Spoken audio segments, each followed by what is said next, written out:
It's time for, yeah, but what if? So what that means is for every situation we can come up with, for every sort of opportunity or possibility for option one, option two, there are exceptions. And the reason that is that humans are different.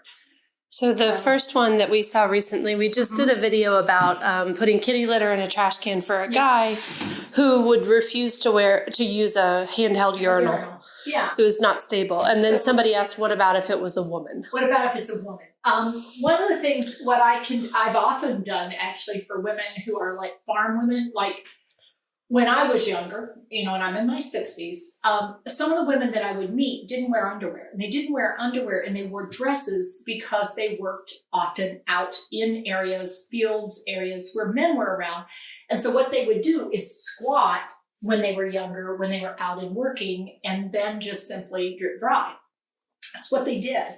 So when they got older and developed dementia, they were just squatting places, only they were squatting wherever. And so one of the things to think about doing is actually do the same thing. Put kitty litter in a trash can and say, here, squat here.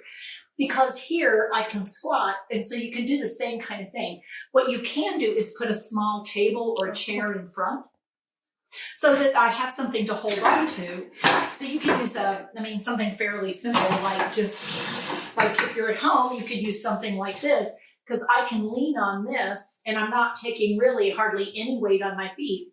But this position, when I'm like this, actually encourages fully emptying my bladder versus one of these things where I just sit like this. I'm very likely not going to completely empty my bladder, which means I retain urine. I retain urine. I'm going to have more frequency, but the other thing I'm going to end up having frequently, unfortunately, are bladder infections, because the urine stays in my kidney and my bladder way too long, and it can be pretty intense as well. Okay, so one of the other ones we had recently as well was getting up off the floor. And one of the issues that we were having with getting up off the floor, somebody said, well, because what I did is I had somebody like go over and get on their knees and then get themselves up this way. And somebody said, well, what if you have somebody who can't get on their knees? Their knees hurt. You can't use their knees. Well, one of the things you can try, and it's not for everybody, but one of the things you can try is to position them in front of a piece of furniture. Low furniture is best. Bring the feet back. And again, it works best if they have shoes on. And then see if they can just lay back. And it does mean that they have to be able to get their elbows up and out. But then you can just have them arch back. Now, what you can do, if you can get them up a little bit, is you can use a towel or a sheet, and you slide it over. Do you want Abby to? Yeah, she can come and be my partner, or she can hold, and then do it. So you bring this up under, and if you have me here, then what you're going to do is you have it there on that side, and you want to get it under my butt. So what you'll say is push up.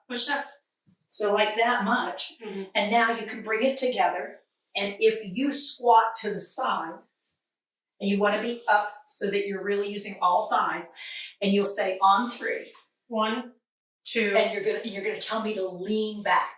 Okay, lean back on 3. 1, 2, 3. Lean. Okay. And then again here, and now I can get up here, and I didn't use my knees really at all. What we were using is my upper body, which many people who have bad knee pain are already using their upper body whenever they move, because I don't want to put that weight on my knees until I'm up. And then I might even go to my walker. So this is that situation.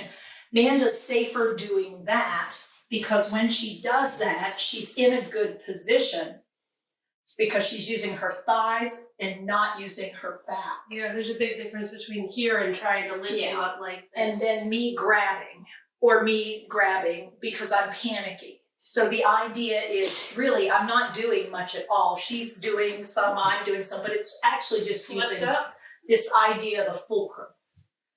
And again, my legs could be out further. That you can't do it with legs absolutely splayed out. You would take 2 people. and you can do it with 2 people, but you're working a lot. You really want to place them here. Not a lot of tension, but you do want that. And then you have it under the bottom. And then again, it's lean back on 3. 1, 2, 3. Lean, lean, lean, lean, lean. Yeah. Lean it again. 1, I can't. 2, I can't. 3. Up, I can't. That's it. You're up. What do I do? 1, 2, 3. Lean back, lean back, lean back. I can't. Help me up. Now, here's the tricky part. You got to be careful. Because if I start wanting to pull up on you and my whole half is off here, you want to be thoughtful. Do you want me pulling up, or do you want me turning this way? So I'm blocking here so that you don't so I slide. can't come out. And I'm blocking here. Yeah, and you're trying to figure joint out, to joint, joint to yeah. joint. And how do you want me more? Can I reach across? Can I do this and get my elbow under me? And then scoot back. That's it. Because again, the tricky part is you're wanting me to use my upper body to some extent. And this is just my elbow down, and then you using the mechanical advantage of the towel to move my hips, but under my buttocks, so that you're not trying to pick my thighs up and I'm coming out from out of it. So it's similar to where you might have a sling or a sling lift. The thing is, you don't have a sling or a sling lift. You're trying to do this on your own. This is if somebody asks what's happening. This is if someone has fallen and we're trying to. Someone's down on the floor. So someone got on the floor, but they aren't hurt, and you're trying to figure out how to get them up. Especially if you're by yourself trying to get them up. Here. And so normally we would say, now up on your knees. That's it. My knees. Yep. Okay. That's it. All right. Okay, there you go. Now what? Put your butt over here. My butt over here. I don't know what to do. Push up. Push up. I don't know what to do. And so Put this knee up. This is the one I want up. Yeah. So I'm going to come over on this side. Right. I'm going to say, look at me. Yeah. This knee, put it up. Put it here. Put it up. Put your foot here. Picture my foot. That's it. That's it. Now push up. Oh, okay. All right. And so someone had asked us, what if they can't go on their knees? Because knees are super painful for some people. So using that towel under, getting the towel scooted under. Is the way to help get Doing a that. hoist. But you have to be under my buttocks. It's really important, not under my thighs. And not up on my shoulders. You don't want to be dragging me up by the armpits. Which is, unfortunately, sort of a classic. A lot of people will try to come around the trunk and get me up. And unless I'm really able to figure out what you're trying to do, even if you do get that and you get there and you try to get me up, unless you know what to do, it's really, even if I'm trying but even where am I going to go? You're going to have to sit on you. Yeah. Right? And so maybe I could then you try this, like and then I try this, and I'm all unpackaged. Yeah, there's not a good. And so this is where, if you let me pull on you, even if we do that, the question is what's going to happen. Yeah. And if I'm a bigger or heavier person, unless you're really, really skilled at it, you're really putting a lot of risk at your low back and neck shoulders. Mm-hmm. And that you'll lose control over me, and then I'll fall and crack my head, which is not what you want. So those were a few of the getting up off the floor questions that I know we have, and the urinal situation, but for a female. Mm-hmm. One of the other things you can, this one is with the bathroom. Sometimes getting males to sit on the toilet, walk right into the toilet and sit on it so they're facing the back of the toilet can reduce the amount of urine coming out the front that you don't intend, particularly if men have enlarged testicles. Their prostate is enlarged, and so their penis is shrinking back, and it directs the aim then at not a good angle. And so if they're sitting on the toilet regularly, it's shooting out, and it's just so frustrating because it's not necessarily, they wouldn't have had that happen before all of this. So the idea is having them face the back of the toilet, and by hugging on the back of the toilet and having them lean forward, you have the penis facing downward a little bit more because they're sort of sitting back on the pot. You want to show that? That's really good. Yeah. So we'll just go on in the bathroom. And if people have questions they want us to answer, this is a what if time, so feel free to bring us some questions. So what can happen is you just have them sit like this and like this. And so what happens is it also reduces the risk that they might later on in their dementia develop a vasovagal reaction, which is where when they pee, if they try to stand and pee, when they finish the peeing, they lose their ability to maintain an upright posture because there's a hypotensive event that can happen. They get lightheaded and they might actually fall or lose their balance. And so it's one of those phenomena that happens classically more with males than females, but it can happen with females. So it's an option. While we're here, do you want to show steps to getting someone in the shower, or did you have a We question? have a question. What about falling backwards on the toilet while sitting? So this is one of those things, if Amanda were to sit here, falling backward, normally sitting on the toilet? Kate's faves, like a normal when they're just sitting down on the toilet, or if they're on the toilet and falling off. What's happening, if I'll move on this side just so you can see me better. I would normally be on the other side if she's right-handed. But what I would do is hand to the opposite hip, lean her shoulders, hand under hand on this side, my shoulder behind her shoulder.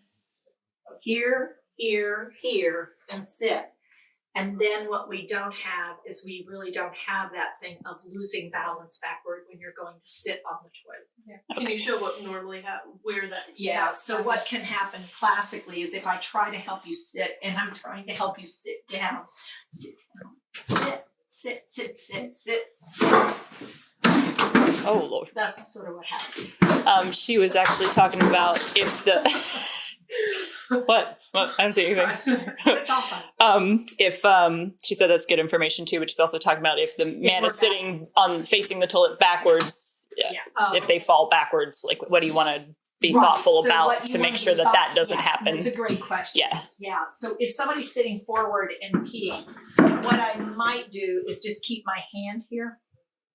And you again, want to show that guard position of so where you're this not is touching. So this is like here. And again, I'm just contact guarding. So the only time he should come in contact with me is if he were to start to lose his balance backward. And I can also just take my hip and throw my hip in here. Again, less energy on your part. And so it doesn't take very much, but that's going to stabilize. And it can actually feel then like you're sitting on the toilet the regular way. Yeah. And then for getting up, they didn't ask, but just for getting up from this position. For getting up from this position, the thing that you do have to do is have somebody lean forward, hands on elbows or hands on there. And I want you to stand up. There you go. Up you go. Up you go. Up you go. And where I'm actually supporting is here. Yeah, you're like lifting. I'm bringing you up cue-wise, and then bring this foot back and this foot back. And then I would, here you go. There you go. Coming up. And this hand just really, literally is going to, as they're down here, this hand just comes here. The tension is more on the hand, but this is the support here to say, come on up. What to do. Come up. And it's not my hand. And it can't go too far back because your body's I'm here. All right, nice. We have a shout out from Wales, I believe.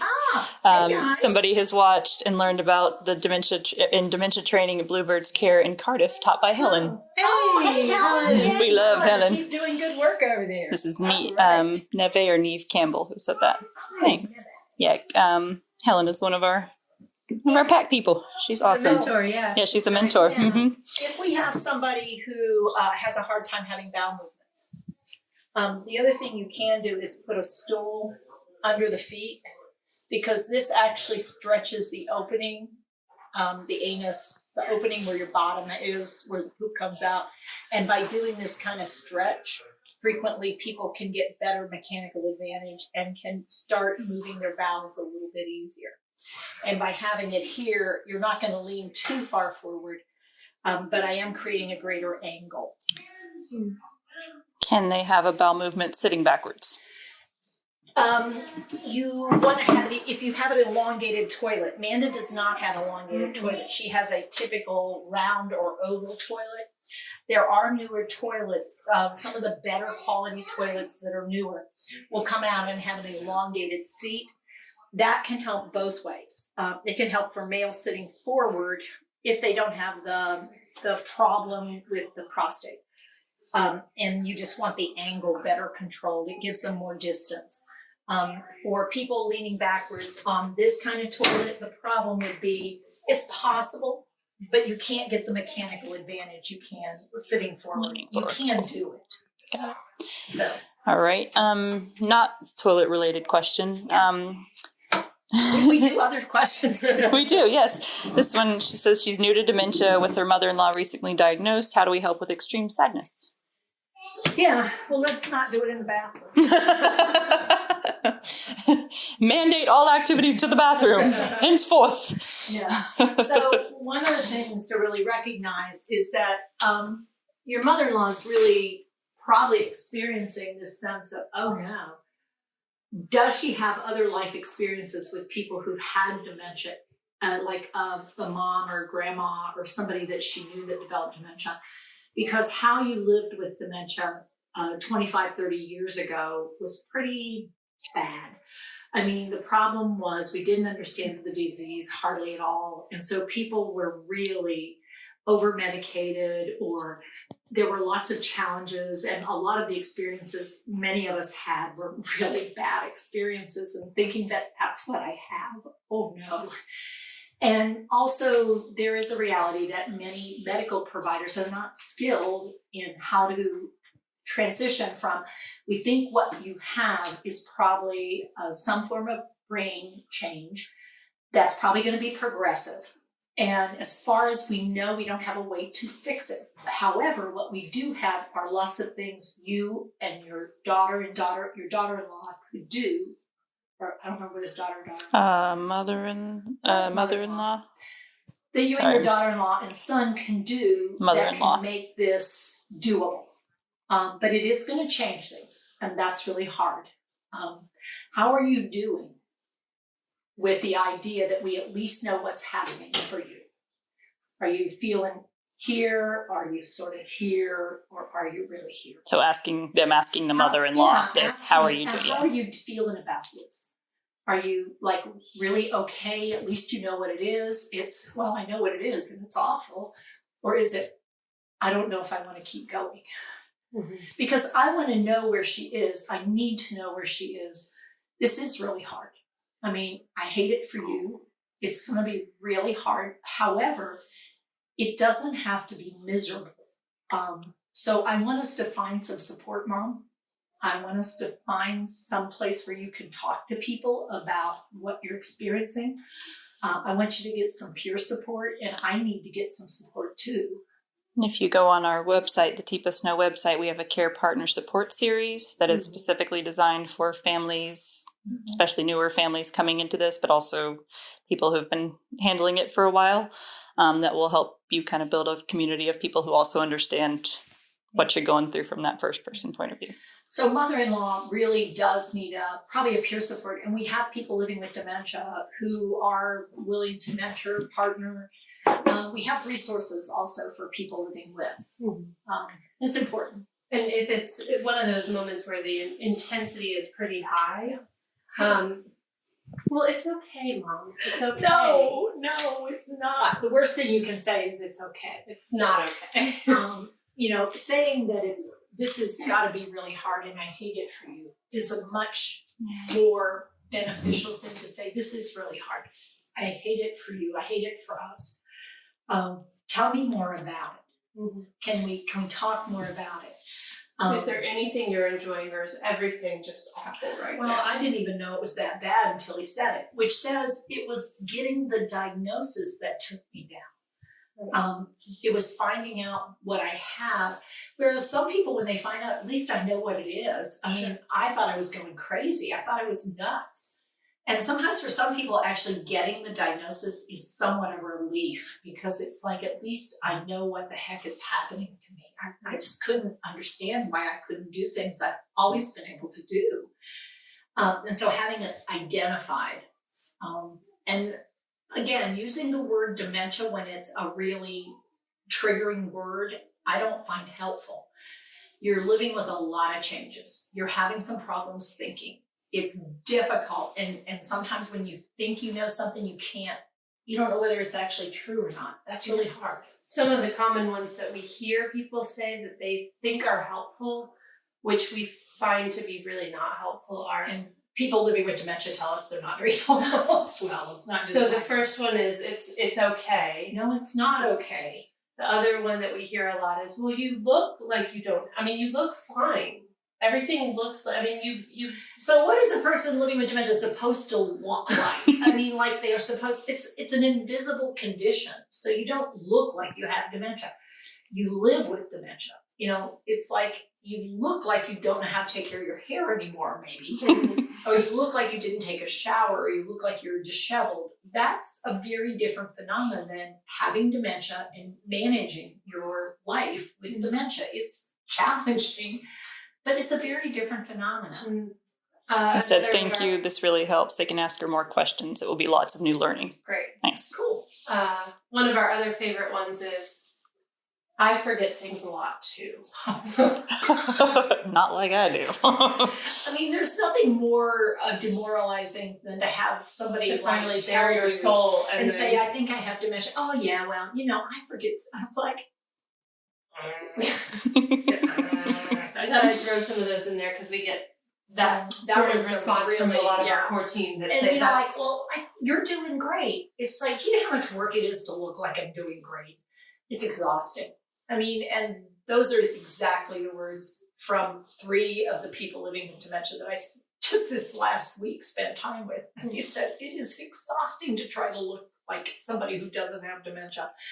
And I want to do it because I want to give it everything I've got, but I've got to tell you, it is exhausting in a way you have no idea.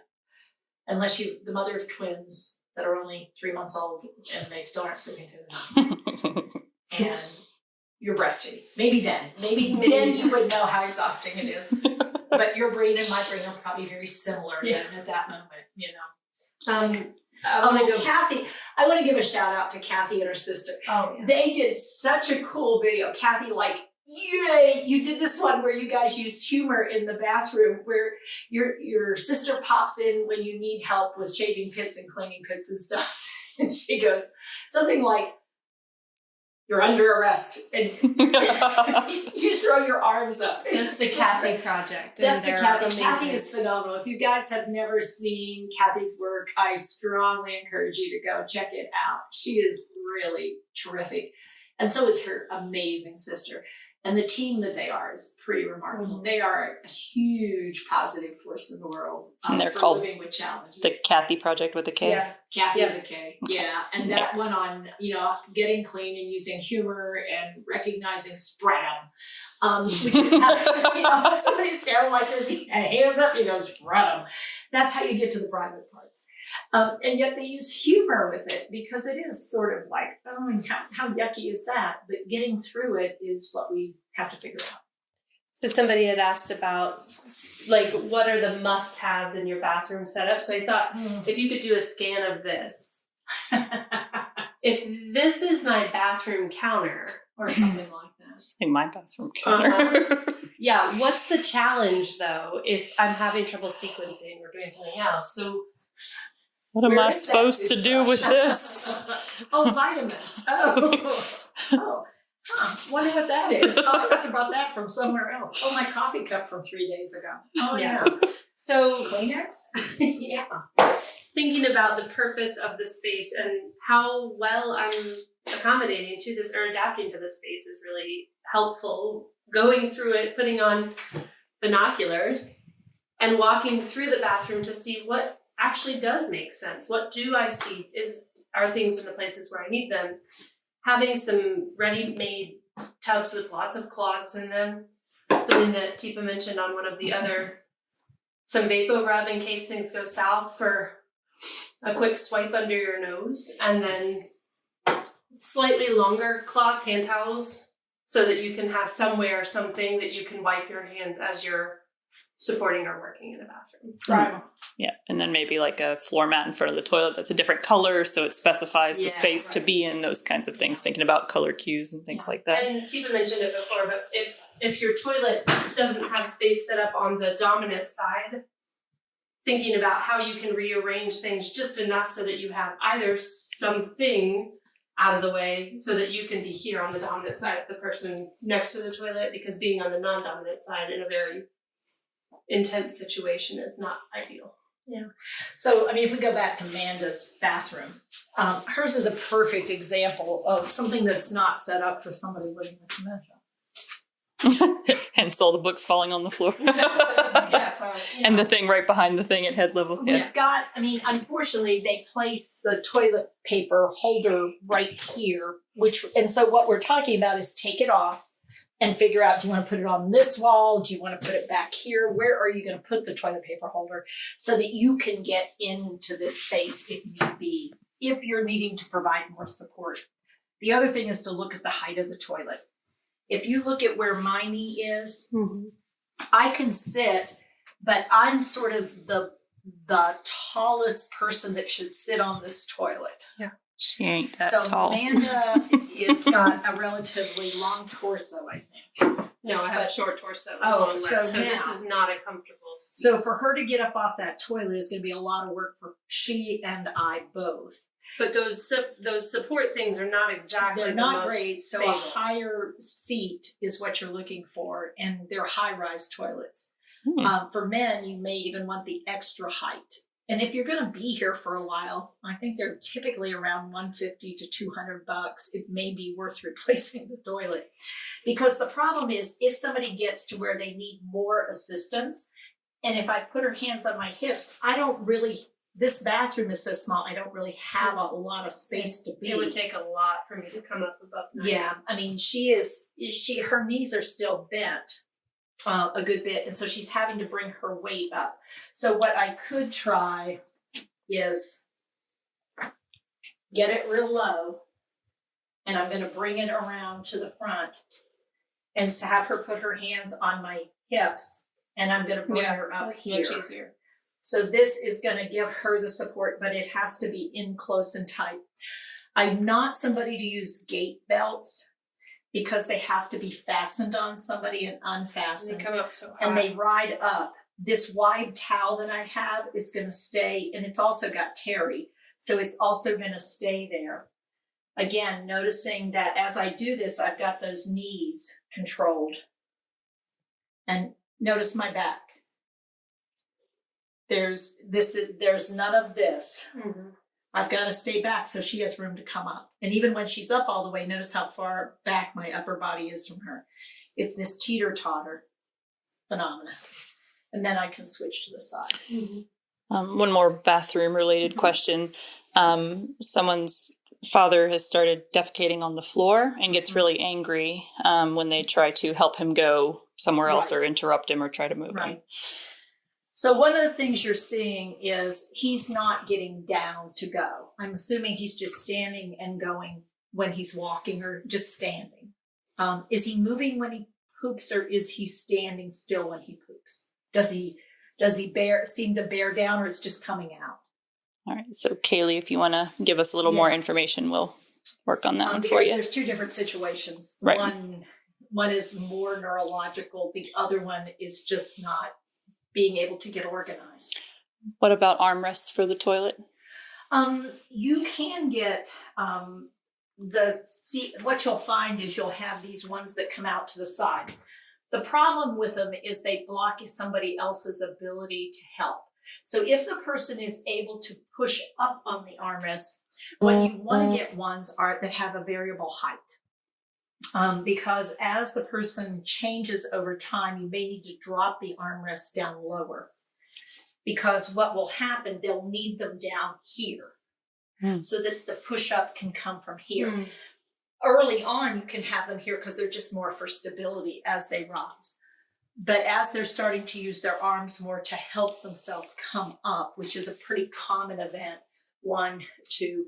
What you don't want to get into the habit of doing, which is a classic, is to put the rail over here, because you're teaching the person to pull up and to pull themselves up. And if you use something like a towel rack, you're going to lose your towel rack. Mm-hmm. If you use a rail here, you're teaching them to come up like this, but then they get to here. When you're in a chair. Yeah. So now it's like, now I have to do this.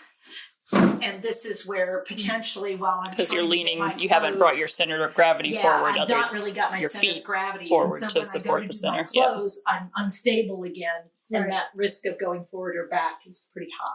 Right. So Kaylee says he stands and goes, doesn't clean himself, and they end up having to shower him each time. Okay. So what's happening is his brain and body are no longer making the connection to sit and poop in the bathroom. So the bathroom doesn't really have value anymore as a place to poop. I'm questioning whether or not it actually is a place to pee anymore. Is he peeing in the toilet and just pooping when he leaves the toilet? Because what I would suggest is having a bedside commode outside of the toilet, not anywhere near that, just like a chair that you can sit in. Like one of those portable toilet chair things that you can have somewhere else that has armrests on it, and put a padded seat on it, and then have him just sit on that somewhere else, so that you're not getting in the bathroom. He pees everywhere too. Yeah, so the bathroom, doesn't have significance. So there's no value in the bathroom. So one of the things to think about is whether or not you want to have, again, these places in other spaces. Will he get his clothing? Will he take his clothing off, or does he pee in his clothing? Most guys will get to a place where they unzip, flip, and pee standing wherever they're at. And if that's happening, what we want to try to do, we're back to, can we use the trash can with the kitty litter in it? And just sort of put it down and say, try there, Dad. And just have him pee standing wherever he stands to pee. If he's not using his hands at all, like, is he pulling the clothing out of the way, or he's peeing through the clothes? Is sort of the question here. So maybe, Kaylee, if you want to check out our website again, we have a consultation page where you can sign up to do a free 30-minute phone consultation with a PAC team member to kind of talk you through more your specific situation and ask some good questions, so you can really get some strategies that you can try out that really relate to what you're dealing with on a regular basis, because that sounds like it's probably a hard thing to navigate. The one other question that we had was a nurse, which she mentioned, they also get the 400 character limit. Like when we respond to comments, we have the 400 characters, so you have to fit it into things. Apparently they also have that when they're putting questions on here, which I didn't realize. So I thought that was funny. But she said our bariatric special needs individual tries to get out. Oh no, I'm sorry, that's not the right one. Oops. Yeah. We do want to address that one too, but there's a IDD series starting in January of 2022. It'll be up on tipasnow.com, and there's 4 series that TIPA's going to be doing, special series on IDD and dementia. So developmental disabilities for people, or intellectual disabilities for people who may not be familiar with that. So we're talking about people who've aged through having a developmental disability or an intellectual disability for their life and are now starting to develop a dementia on top of that. And this is a unique group that just recently has been gaining in numbers because people are living longer. People used to pass away from medically related conditions, cardiac problems, respiratory problems, falls. Oh, that's that one. Okay. Yeah, it was that one. Sorry. Our bariatric special needs individual tries to get out of the shower chair trolley. Suggestions? Okay. So the shower chair trolley, this is just hard to say, by the way. Yes, type and say. Yeah. So bariatric means somebody who, for those of you who are not familiar with terms, is a very heavy individual. So a large individual, and on average, we're talking 300 plus pounds is the classic range. I mean, it could be somebody who's less, but classically we're talking about over 300 pounds. And so we're talking about somebody who's both bulky, but they're also often large. So some people are short and bulky, and that's a bit trickier because the question I would first ask is, do their feet go all the way to the floor? Because if their feet go all the way to the floor, at least they're going to have their feet on the floor. They're grounded. They're grounded. If their feet don't quite touch the floor, then they're more likely going to be trying to get Find out that in a sensation of really uncomfortable way for everybody, because they'll throw their feet forward and lean back. And that is a very obviously high risk. So what we're going to want to think about is, all right, so they're trying to get up. Wonder what are they angry, scared, confused? What is it they're trying to tell us about their ability state? Because classically, people, when a chair is moving, aren't going to try to get out of it unless there's an emotional or physical sort of thing going on that's making them uncomfortable or nervous. So we may want to, it's unusual for people to want to get out of it if they're comfortable. So what it means is, if I'm here and you're moving me, get away. This is dangerous. Classically, even the slot seems fine. Is dangerous. Yeah. What's happening is I'm wet. That doesn't help. So one of the things we want to think about, for where's sure, the water coming in too? Like, is it spraying right on you, or? Yeah, so it could be a sensory experience I'm not liking. I usually recommend getting a non-slip mat that has absorbent properties. So I would take a mat and then I would put an absorbent towel on top of it. So when their feet are on there, they're going to gain some traction on the floor, so that if they're trying to get up, they're more likely, if it's wet, they're more likely to get some traction there instead of trying to get up and they're slip sliding all over the place. If they're trying to get up, I usually say to somebody, you're standing up. Can you sit back down for one more minute? And if they're really trying to get up, you're standing up. Yeah. Then again, this position of I'm trying to get up. Now, I may not actually be able to get all the way up. What you want to do is get me leaning forward, though, because if I lean backward in this chair and my butt goes out, I mean, I'm going to be on the floor, or you guys are going to get freaked out, because I'm big. And when I go down, it's like, no. So having me lean forward more and actually having something to hold onto in front of me might be helpful. So if we're traveling down the hall, you may actually want to give me something to hold onto, so that I'm leaning forward and holding onto something, like pushing a cart. Even though I'm in the trolley, I may actually do better. Now, if you're talking about me laying like a beached whale in that kind of trolley, because there are, shower carts where I'm laid out flat traveling, it's an uncomfortable feeling for a lot of folks, and they get scared because you're moving and you're moving flat and things are happening, and you may be having somebody trying to get out of this situation. So often having your hand, somebody really in charge of being present, hand under hand pumping and on my shoulder for reassurance. Whatever grounding I can. And if I'm breathing, really trying to make connection to me, so that, and this handhold is really important. You do not want to let me get hold of you. No. Because if I'm already scared, I'll start crawling up, which is an uncomfortable thing to have happen. If I'm starting to come over with my other hand, then this is where you want to get both hands and create this double bridge for me, so that and you don't want to fight me, but you do want to stabilize me. And if I'm moving a lot, then you can just let me move with you. But you want to recognize I'm under distress then. Stop moving the cart. Yeah, so she's going to tell everybody else to quit. Hold still.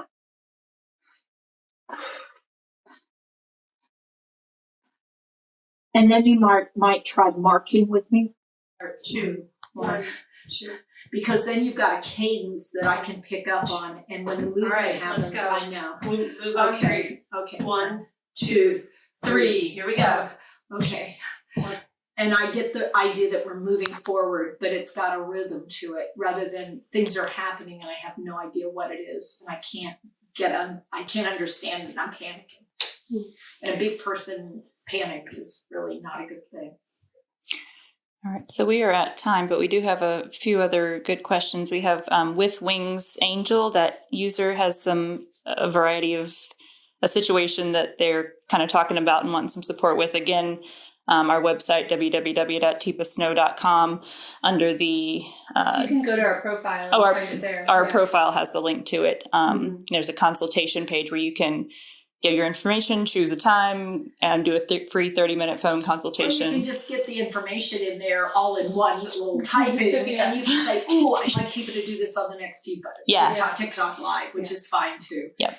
Be happy to do that. Yep.